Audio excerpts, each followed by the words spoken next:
Good evening, everyone, and welcome to a ambush stream on a Tuesday night. A Tuesday night where I guess I felt a little antsy. I don't know. Feel a little blah. The weather is blah. My mood is blah. Overall, just blah.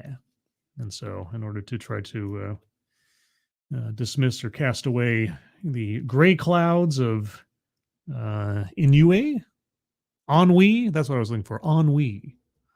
I thought I'd do a quick stream of news stuff because I haven't really done news stuff at all for a long time. And for some reason, I decided let's do some news stuff just to keep ourselves apprised of what's going on in the world. Plus, a little bit of a follow up to the Sunday stream wherein I'm going to look at the tax filings of the Women's Foundation that we looked at briefly on Sunday, just because I'm curious.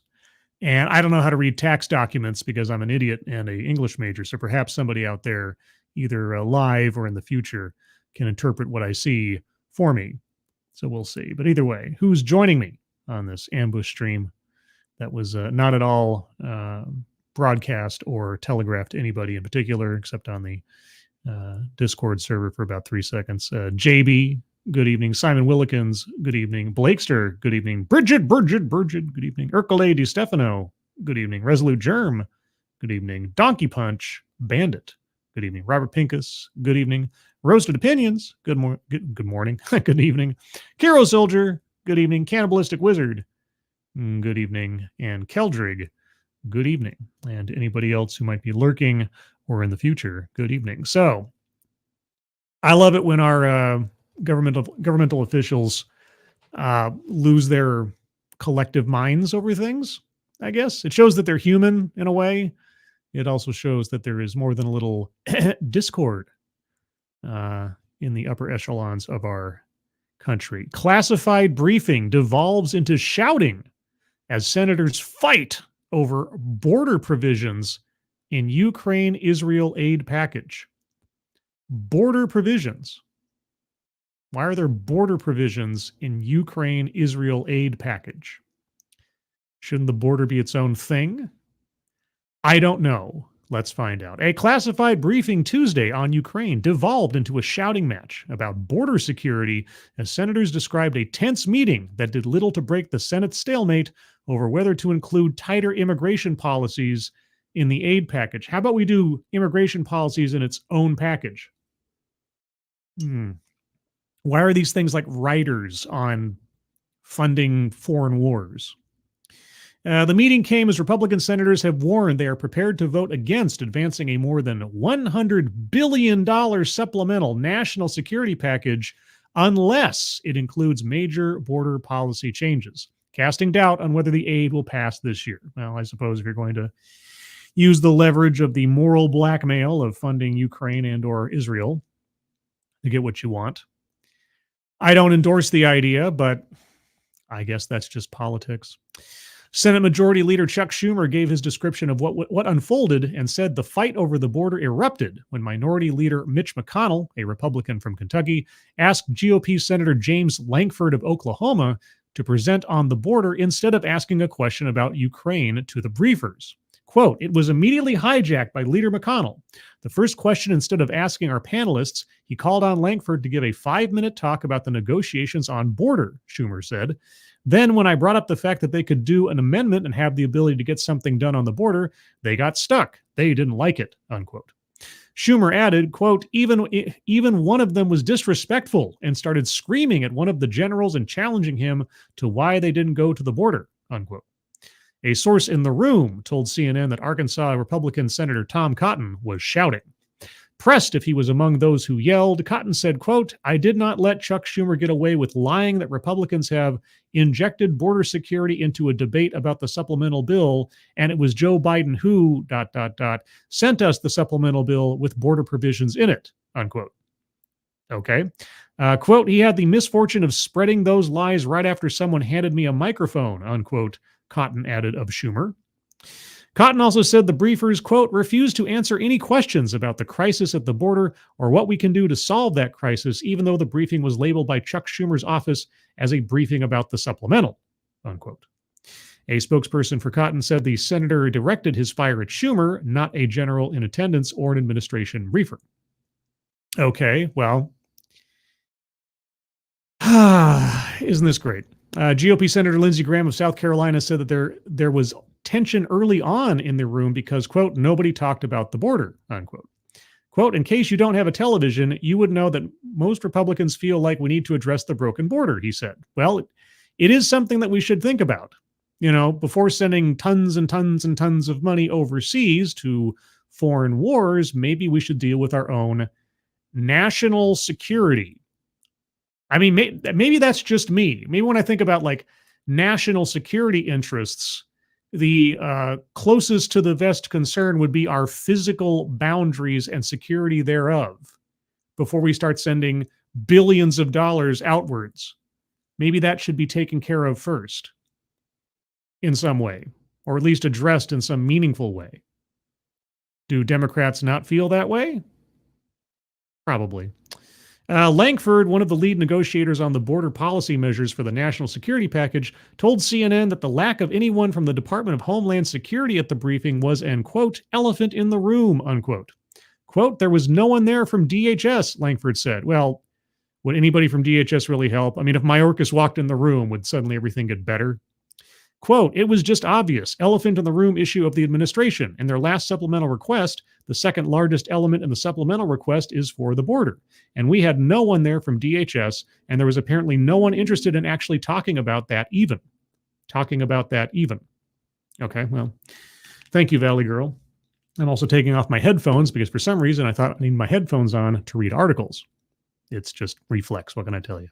Republican senators blasted the briefing as a waste of time as they argued briefers were not going over information that wasn't already known or available publicly. Oh, well, great. Then you don't have to talk about it at all. It's all known. So let's just move on to making a decision. Some Republicans even walked out early. Okay. Quote, people got up and walked out because this is a waste of time. They just said, this isn't worth it. This is a joke. You're not serious about this. I'm going. And I don't blame them, unquote, said Senator Kevin Cramer, a Republican from North Dakota. Quote, it was more dramatic because you've got an entire political party that appears willing to flush support for Ukraine and Israel down the drain because they'd rather have a wide open border than support for Ukraine and Israel. Well, yes. If we hadn't already gotten the message from the Democratic primaries of almost 4 years ago now, yes, they would rather have an open border. They would rather not look, quote unquote, racist or Trump-ish, and instead just let the problem sit. So yes, their actions speak for their intent. Republican Senator Mitt Romney of Utah blasted the briefing as a waste of time. That seems to be the common thread here. Quote, we want to help Ukraine and Israel, but we have got to have the Democrats recognize that the trade here, the deal is we stop the open border, Romney said. I can't believe I'm agreeing with Mitt Romney on something, but this is the world we live in now. I have fully stepped through the looking glass from so many years ago. Quote, they don't want to do that. So Republicans are just walking out of the briefing because the people there are not willing to actually discuss what it takes to get a deal done, unquote.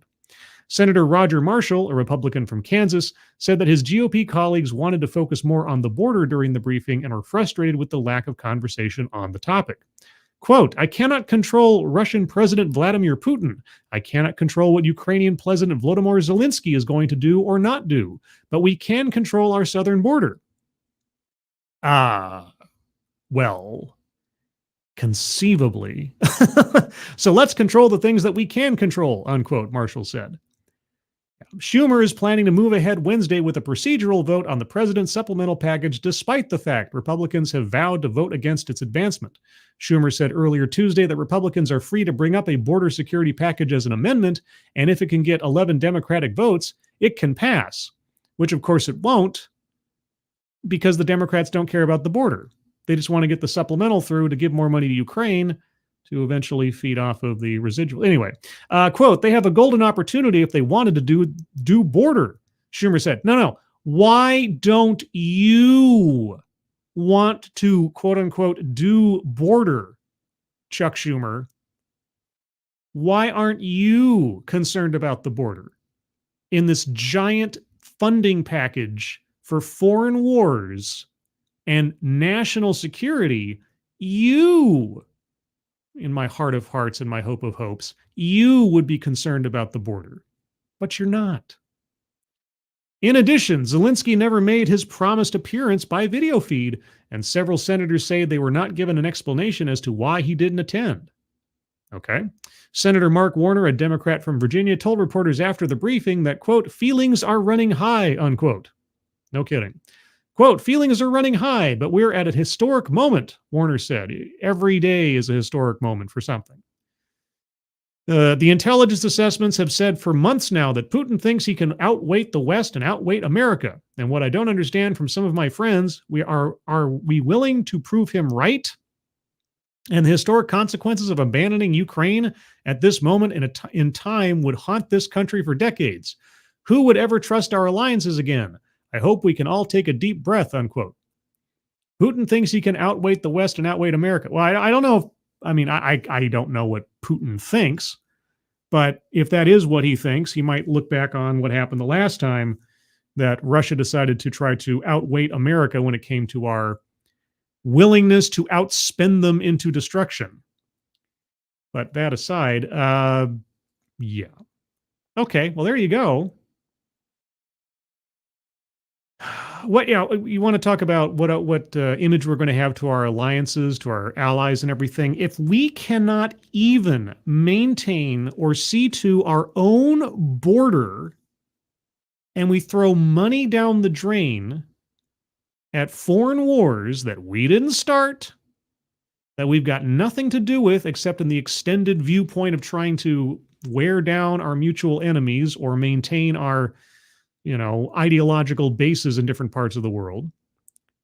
I don't know. It's not a very good look to me that our border looks like a sieve. But who am I? What do I know? Anyway, so that's what's going on in our government and spending right now. But speaking of government and motivations for moving here, there, and otherwise, let's go on to a little bit that I found interesting this evening about motivation. Let's talk about political motivation. Like if you decided one day that you want to run for office, that you're going to put yourself, your family, your time, your reputation, your scrutiny in the public eye at risk to run for public office, there'd have to be something. I would assume something very powerful pushing you to make that decision. Something passionate. Perhaps you have a cause you believe in or a problem you want to solve. Or you really feel like you could do good in the world. Or perhaps you're just greedy and you want to enter into the world of becoming a career politician, which in my opinion is one of the worst things anybody can call themselves or be called. Well, apparently our current president would not be running if Orange Man Bad wasn't at risk of running. Or currently running, I should say. Biden tells donors he's, quote, not sure I'd be running, unquote, in 2024 if Trump wasn't in the race. So it's a personal spat. Yeah, because the only thing that drove you into the White House in the first place was Orange Man Bad. So of course, if Donald Trump wasn't running, you'd have nothing to campaign on. Joe Biden is the CNN Nielsen numbers politics. President Joe Biden told Democratic donors Tuesday he wasn't confident he'd be seeking another term if his predecessor Donald Trump wasn't running for the White House. A notably candid assessment of his re-election rationale as he enters a likely rematch with his 2020 rival.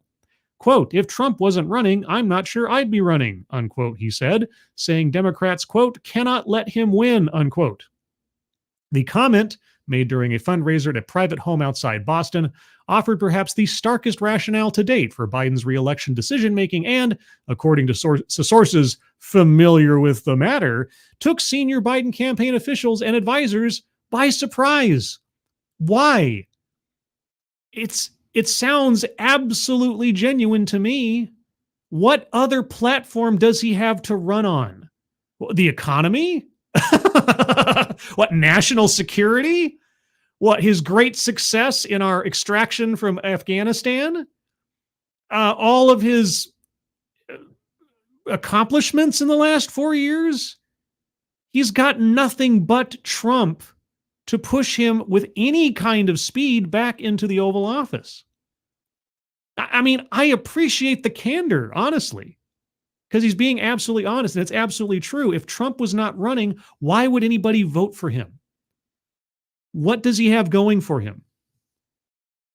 But it's also entirely and completely selfish to put himself up on his record at his age with his capacity as the only thing standing between Donald Trump and the White House.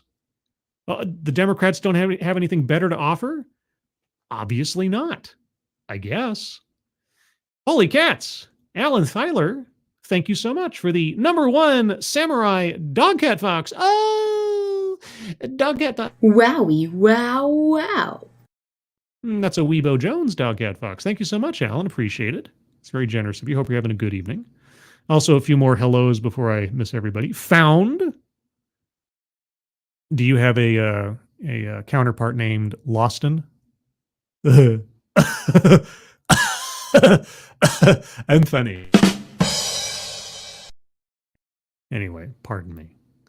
Simon Willikins, good evening. North of, good evening. The Devil Man, 57, good evening. Brittany Holland, good evening. Molly Okami, good evening. Miranda Stone, good evening. Darren Root, good evening. Did I miss anybody else? Did I say Spoonie the Rebel? Spoonie the Rebel, good evening. I think that's everybody. I hope I didn't miss anybody. If I missed someone, I'll try to catch you on the proverbial flip side. Oh, Poker Pierce, good evening. Let's see. Yikes, one top campaign advisor responded upon learning of the comments. Well, all right. The campaign was quick to try to shrug off the president's quip as a nothing to see here moment, pointing out that Biden has always described Trump as a unique threat to the country and that he has expressed similar sentiments about his decision to run for president around the 2020 campaign. Biden was trying to run for president back in 2016. He wanted to be president for a long time. He didn't need Trump as a reason to run for president again. But it's interesting for him to say that now, because I think it's absolutely true. If he didn't have Trump there as the nemesis, as the "I'm not Trump" platform, which is what he had back in 2020, he wouldn't have anything to stand on. I mean, honestly, what is his platform? I know I'm repeating myself, but it just bewilders me as to otherwise. What issue is he not vulnerable on from reasoned attack by either Republicans or other Democrats?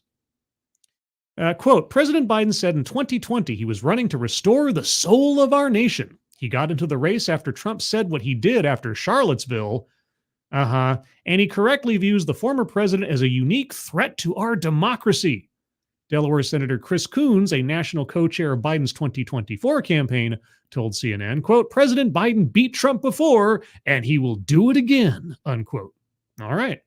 Biden himself appeared to walk back the comment when asked later Tuesday whether he'd still be running if Trump wasn't, telling reporters at the White House, quote, I expect so, but look, he is running and I have to run, unquote. Now, I think Joe told the absolute, unfiltered, uncluttered truth. And then he had to be reined in after the fact. I think he had a slip of the tongue and actually told a truth for once. A rare thing from Joe Biden, proven plagiarist. Plagiarer? Is that like a pillager? Plagiarist and fabulist. I like that word, fabulist. The earlier comment came as Biden began a fundraising sprint Tuesday ahead of an expensive re-election race. He is expected to raise more than $15 million over the course of 5 days through high-dollar fundraisers and grassroots efforts, a source with knowledge of the campaign's fundraising said. Just name the person.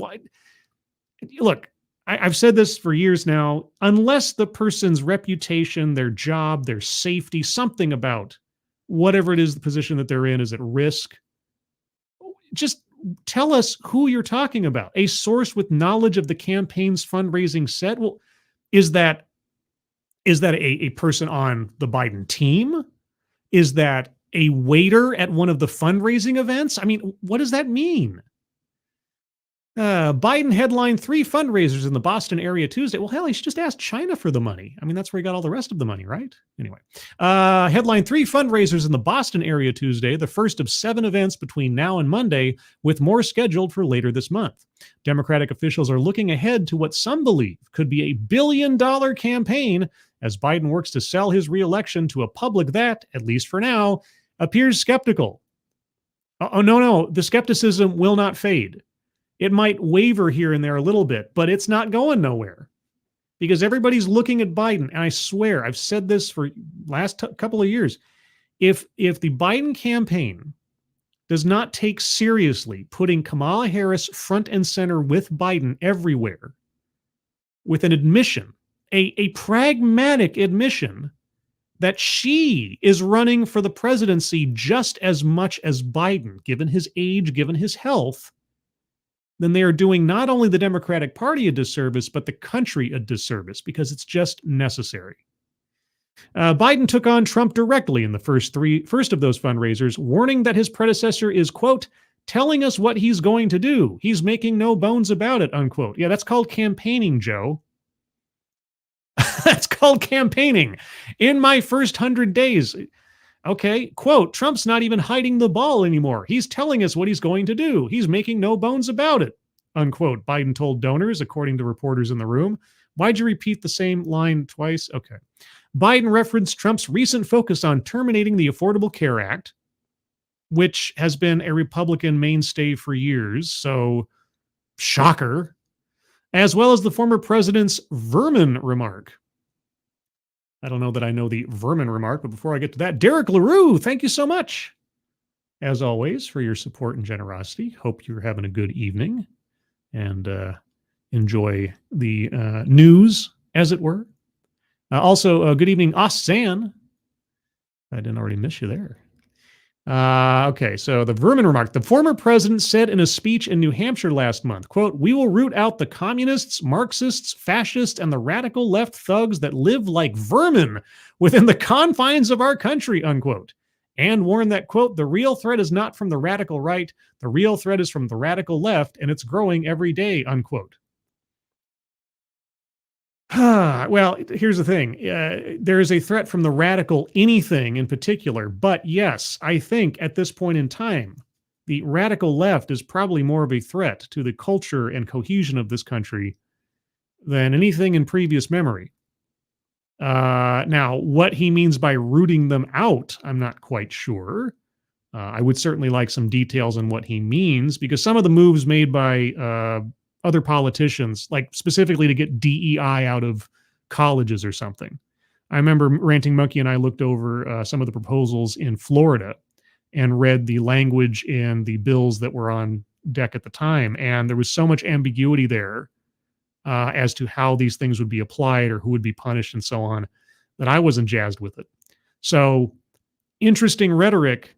I'd want to know what the policy looks like. But anyway, the president noted that Trump did not show up to his inauguration, saying in part, quote, I can't say I was disappointed, but he didn't even show up, unquote. So what do you care? Okay, reporters in the room said that drew some laughs from the audience. Okay. Singer-songwriter James Taylor, oh my gosh, was set to headline a later event in Boston's theater district. Tickets for You've Got a Friend in Joe, unquote, ran between $50 and $7,500. What do I get for $7,500? For $7,500 at a concert? No, you know what? This is a family show. I'll withhold what my wish list would be for $7,500 at a concert. But a James Taylor concert? Anyway, 2 other events in the area will bring in millions more for Biden's campaign war chest. Well, how much is his war chest currently? How much do you need? One of the things that's always annoyed me, and I know has annoyed a lot of people, and one of the few things that, if I'm not mistaken, and I'm reaching back, it's been a few years, that I actually agreed with the Young Turks on, is trying to find a way to make running for office affordable for everybody. where you don't have to have $1 billion to run for office or $20 million to run for a Senate seat or something like that. It's absolutely ridiculous.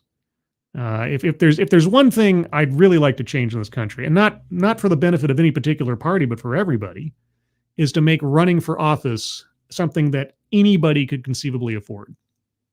Because we have this aristocratic subculture in this country, the political class, which isn't supposed to be a class. They're supposed to be public servants. They're supposed to be there for a limited amount of time, do their bit, and then shove off back to the office they worked at prior. Something like that. Like I said, career politician is one of the worst things I think anybody can end up becoming. But that's just my opinion.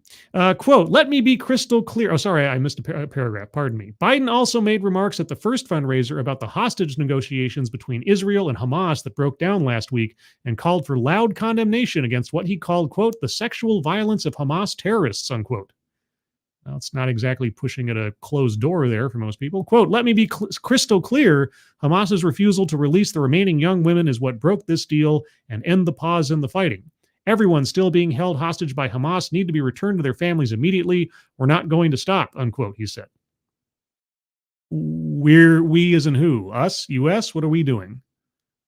Just helping negotiate on the back end, right? Okay.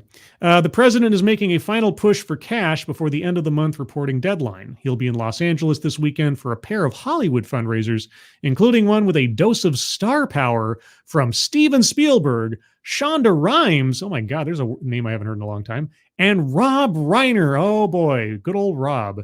That's hosted by decorator to the stars Michael Smith and his husband. Decorator to the stars? Okay.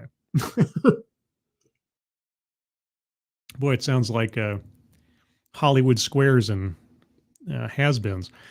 James Costos, a former U.S. ambassador to Spain. Okay.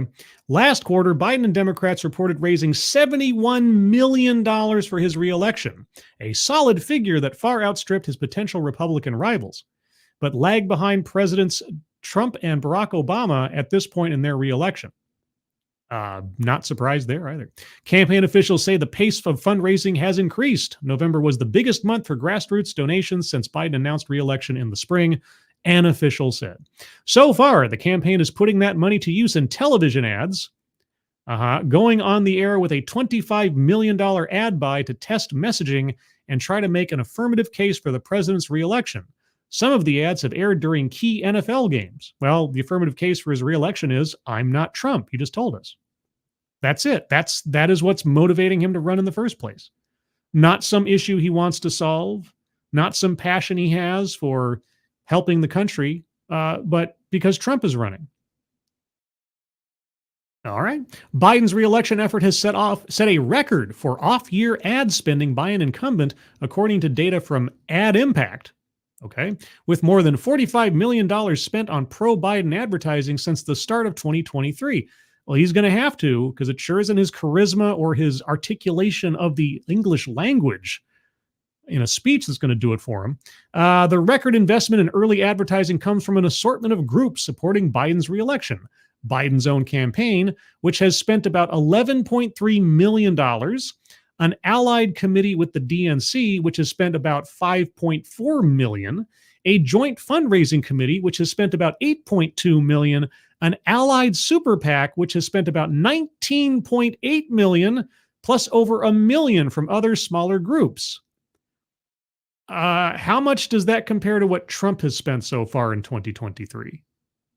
Or associated organizations?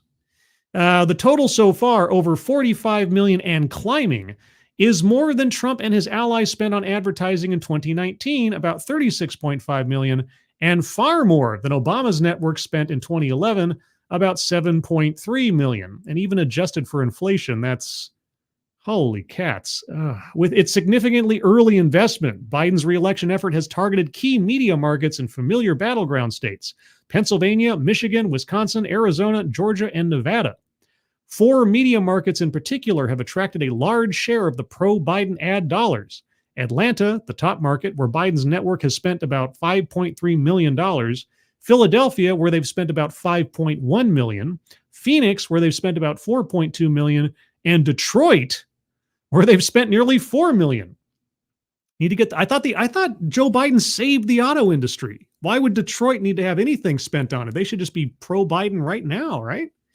Las Vegas, 2.9 million, Milwaukee, 2.5 million, and Pittsburgh, 1.9 million are the other top markets where Biden's operation has spent over $1 million. Recently, the Biden campaign has made healthcare a focus in its messaging. Okay. And it is airing a 60-second spot in 8 different states. Dude, with the way attention spans are these days, 60 seconds, people are going to fall asleep or go to the bathroom or something. It's not going to happen. The above-mentioned battlegrounds plus North Carolina, that features a former pediatric nurse criticizing the Trump administration's healthcare policies. You know, there are other things going on besides healthcare. I realize healthcare is important, but okay. Echoing that focus, the Biden campaign and DNC are also airing an ad in several battleground states, including Pennsylvania. So wait. Your 60-second, millions dollars spent ad is to criticize Trump for what he did or did not do right. Not what Biden has done and will be doing more of after 4 years, but how bad Trump was. Okay. Well, again, like I said at the top, Biden told the truth. The only reason he's running is because Trump is running. That's his only card to play. Echoing that focus, the Biden campaign and DNC are also airing an ad in several battleground states, including Pennsylvania, Georgia, and Nevada, that highlights the administration's efforts to lower prescription drug costs. Because you got nothing else, don't you? The campaign also begun staffing. Begun staffing. Began? Should it be began?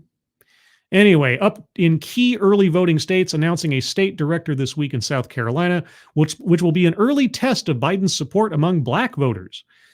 Well, I mean, if you don't vote for Joe Biden, you ain't black, as we know. To this point, however, the campaign has run a relatively bare bones operation, which officials say is intentional as they look to preserve resources for next year. They've burned $45 million in this year alone. That's bare bones? That's bare bones. Holy cats. All right. That's bare bones. Boy, oh boy. Hey, Joe. Grandpa Joe. If that's bare bones, could I get just like a tablespoon of marrow? I'd be set for life. Just really, you never hear from me again. I'd be like, okay, I'll just kind of, take off for the rest of my life. Anyway. All right. Well, there's that. Now, as promised, let's collectively, as a collective, brothers and sisters and comrades, let's look at the tax filings of Women's Foundation of the South. So yes, this is the organization, the representative of which was in the Sunday stream we looked at, who just sort of wistfully talked about raising money around Hurricane Ida. And then the first thing she talked about the money going towards was giving grants to leaders of other fundraisers so they could take vacations or something. So their identification number was on their website. And so I took that and I went over to ProPublica, which has a explorer for charity organizations or nonprofits. So the interesting thing is the only filings they have up are for 2021. No filings for 2022 have yet been posted. And as far as I know, that webinar, broadcast, whatever it is what we looked at on Sunday, was produced within this year. So I'm kind of curious as to where, if they exist, their 2022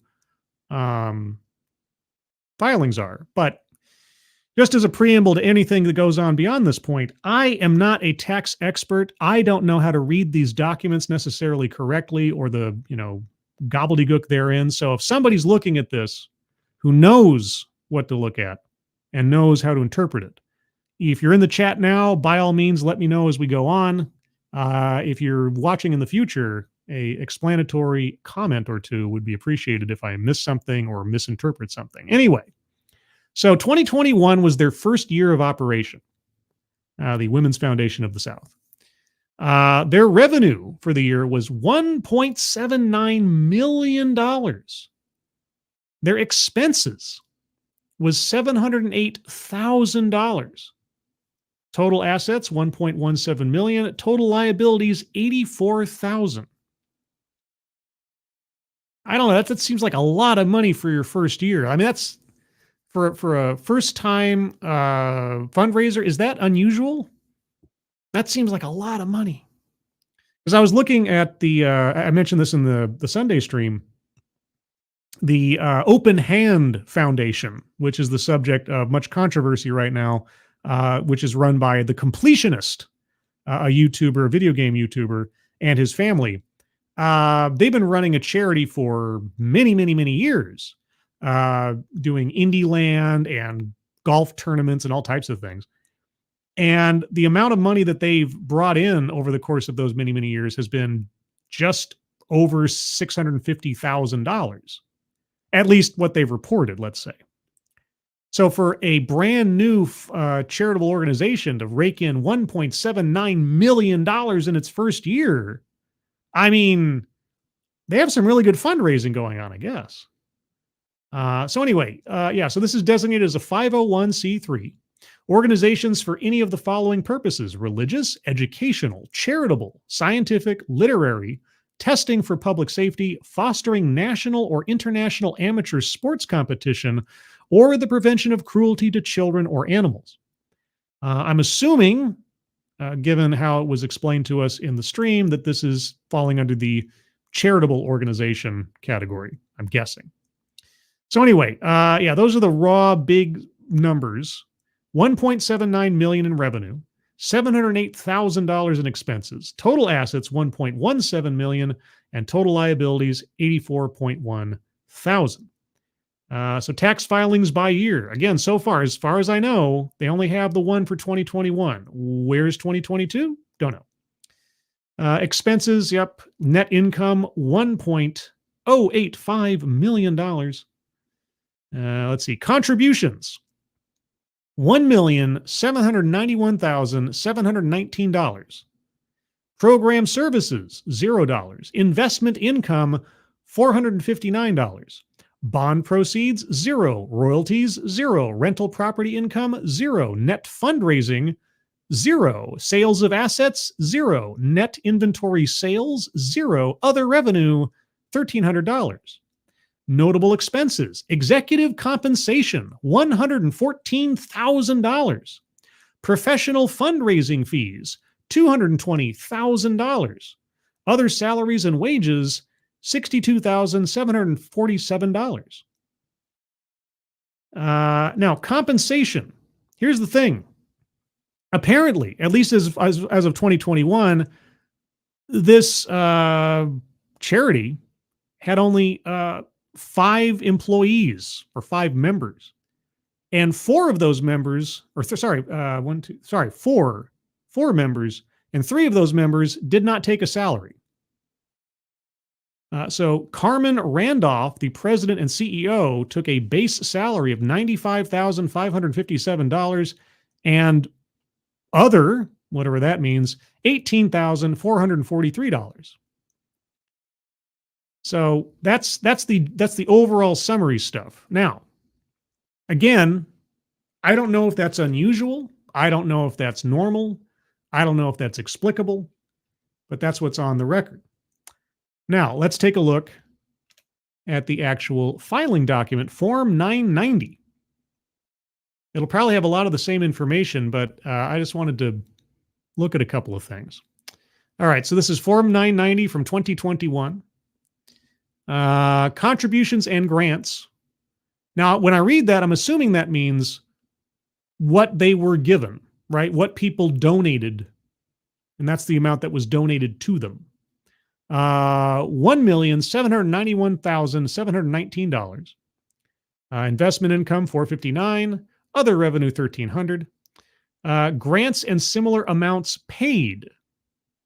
So when I see grants and similar amounts paid, I'm assuming that's what they gave away, right? That's what they paid out as far as like donations to other things. Because if they're a charitable organization and then they're donating off to other causes, that's what they gave out, right? Somebody in the chat tell me if I'm correct in that assessment. Anyway, grants and similar amounts paid, $131,000. Okay. Salaries, other compensation, employee benefits, $204,499. Salaries, other compensation, employee benefits. Wait a second. And this is where I started thinking, wait a second.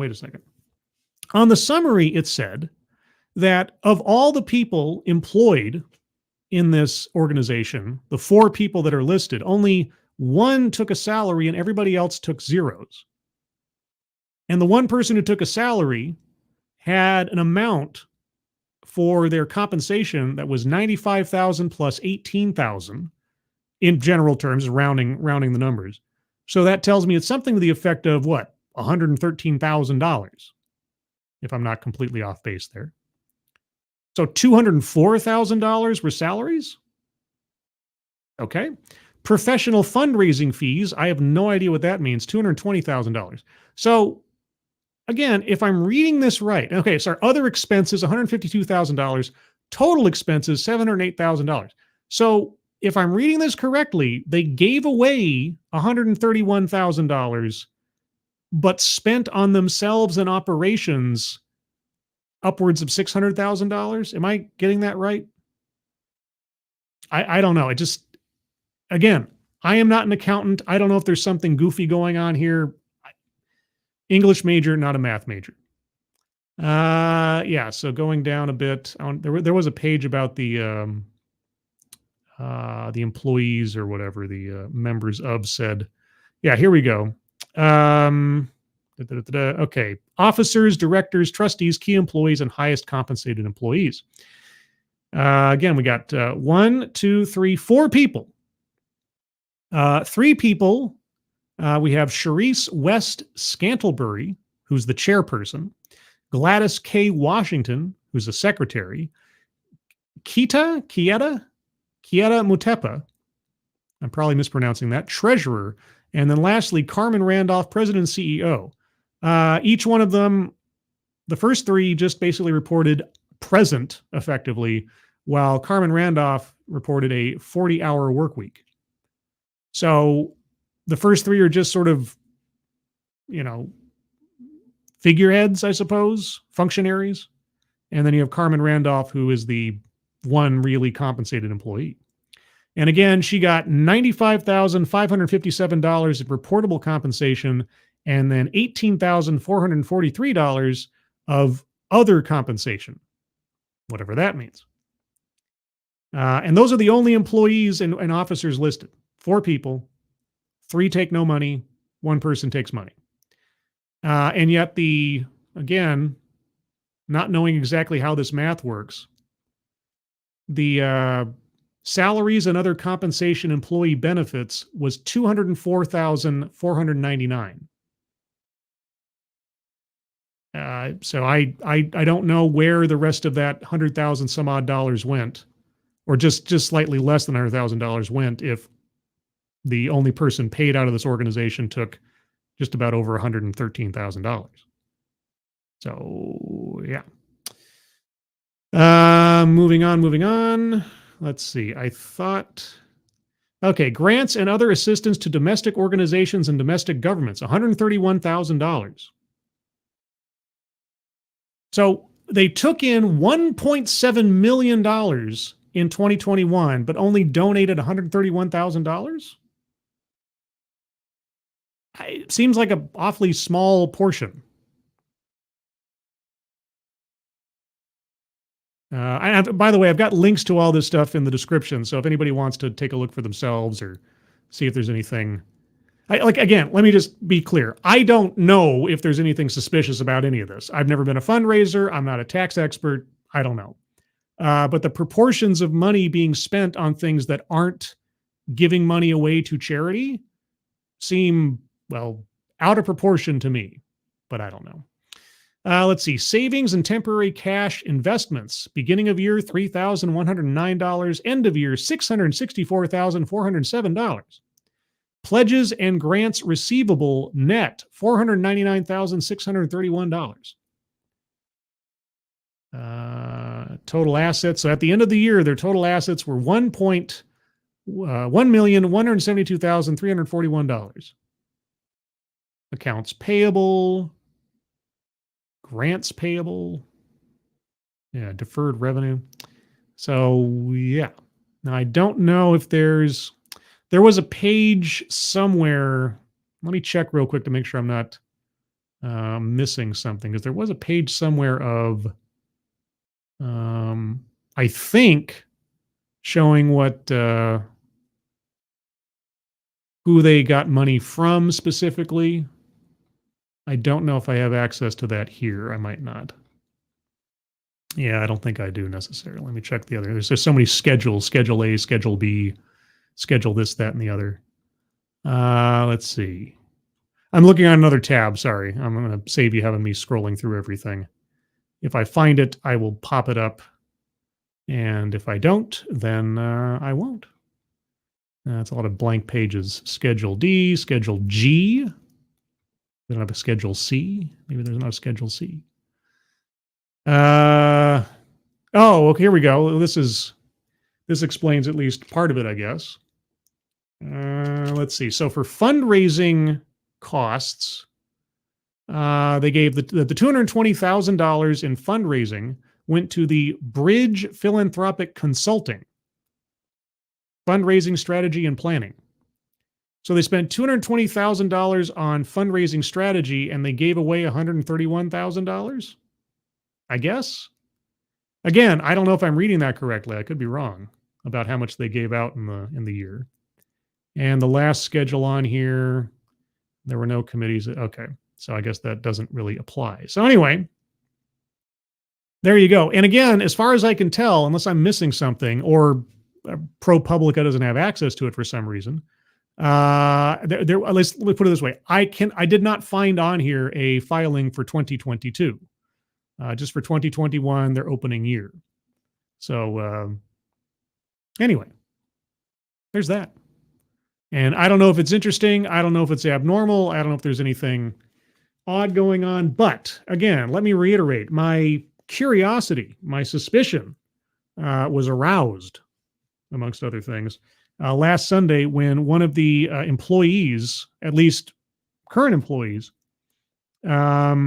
cited a hurricane and the advent of such as a reason to have a retreat with several other charitable organizations and their leaders, and then use the money they had collected for their charity, this charity, and give it away as grants to the leaders of other organizations so that they could take a vacation or pay for personal medical bills or pay to repair their homes that had been damaged in Hurricane Ida, if they happened to be damaged in Hurricane Ida, which seemed like kind of an odd thing to do, to give money to leaders of other charitable organizations so that they could use it for their personal expenses. I don't know how common a practice that is. I don't know how above board or not that is, but it sounded awfully goofy to me. So I was just curious to find out what was on record for this organization. So anyway, again, if there's somebody out there who knows taxes better than I do, or can read a filing in a more informative way than I can, by all means, leave a comment in the comments. Yeah. So that, as it were, is all I've got. That's it. That's all. I'll take any questions or anything you guys might have, because I'm willing to sit back and kibitz for a few minutes before bedtime, because should be bedtime, because I have to be up at 4 a.m. tomorrow. So let's see. Resolute Germ. Even looking at this generously from the numbers you've read, there's at least 300,000 not accounted for.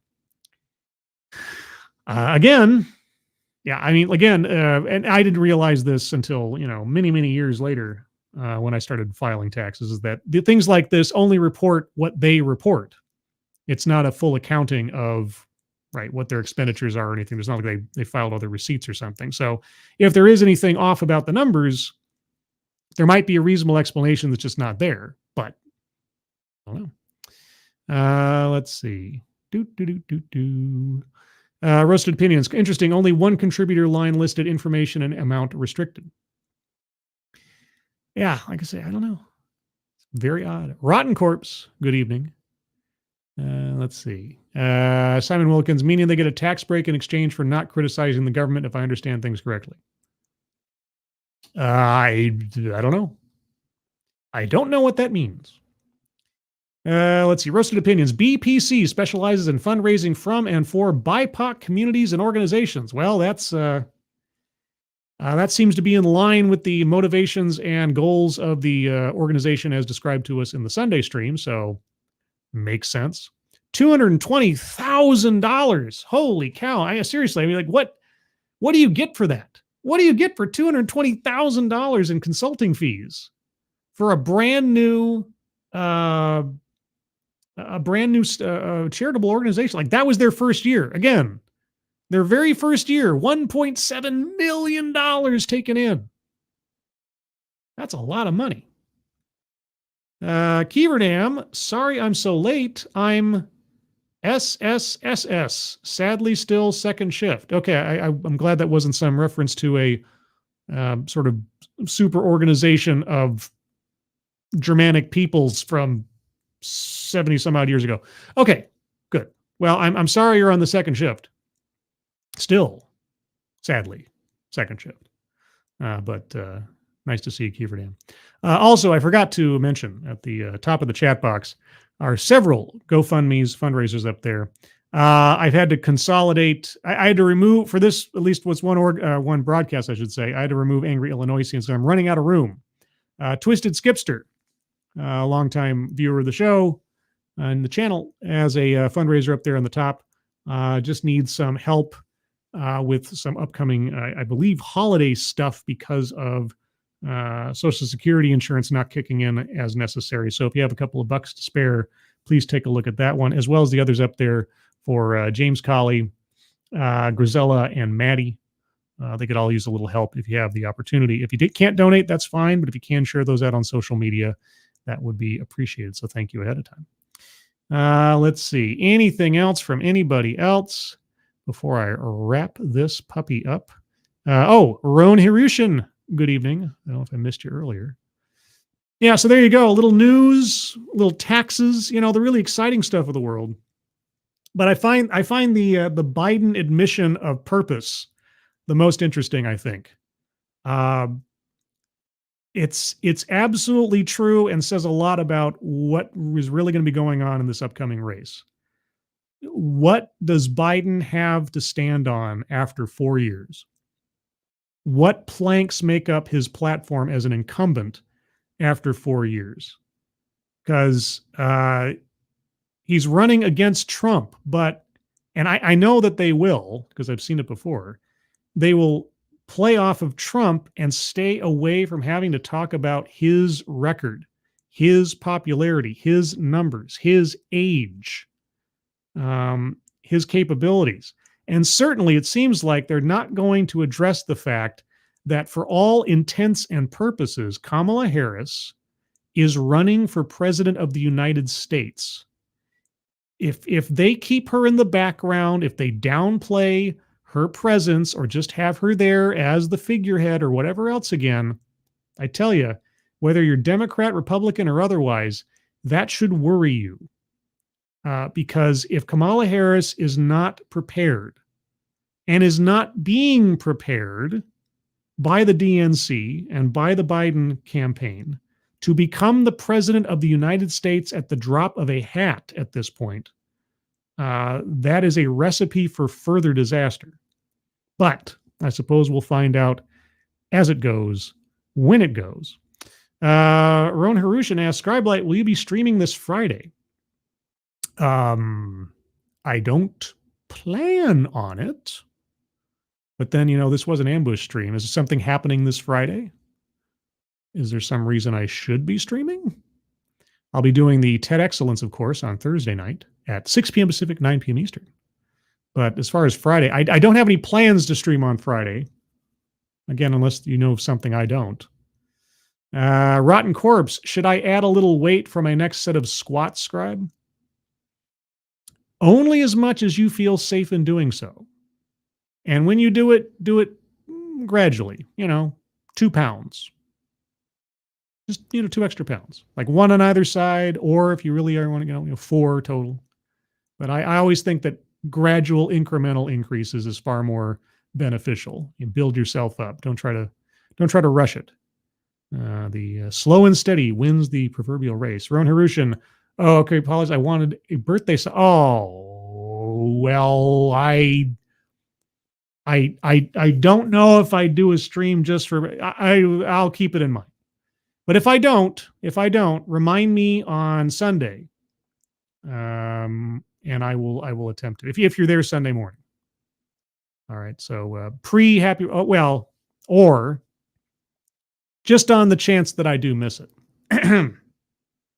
Roan Harushan. Somebody told me, well, it was you, that it's your birthday upcoming. So, with that, or should I wait until TEDx? Should I wait until TEDx? You want me to do it now or TEDx? I can do it now or later. I mean, I guess TEDx would be more prestigious. Maybe. You tell me. I'll give you a second here. Let me know in the chat. Let's see. So yes, Thursday at 6 p.m. Pacific, 9 p.m. Eastern for the next TED Excellence. I think I already have it picked out. I think I already have a thumbnail for it because I made up 2 the other week. And Jamie Milquist just wants me to do this one in particular. So unless something far more mind-blowing pops up in the TEDx weekly dump of presentations when I look at them tomorrow, I'll probably be doing that one. So TEDx is fine. And my apologies for making a scene. You have nothing to apologize for. All I'm here to do is make a scene. But everyone, thank you so much for joining me for this impromptu ambush news stream. Let me know what you thought about it in the comments below. Also, on the way out, if you'd leave a like, I hear YouTube likes that on my behalf. Moderators, thank you for keeping an eye on things, even though everyone here is so well behaved, so polite. You have very, very little to do. Everybody who donated, thank you so much, either to myself or to the fundraisers at the top of the chat box. Everyone, have a good rest of your Tuesday night, your Wednesday oncoming, the rest of your week. I hope you're all safe and well. If you're not well, please get well soon, and I'll see you on the next one. Take care. Bye-bye.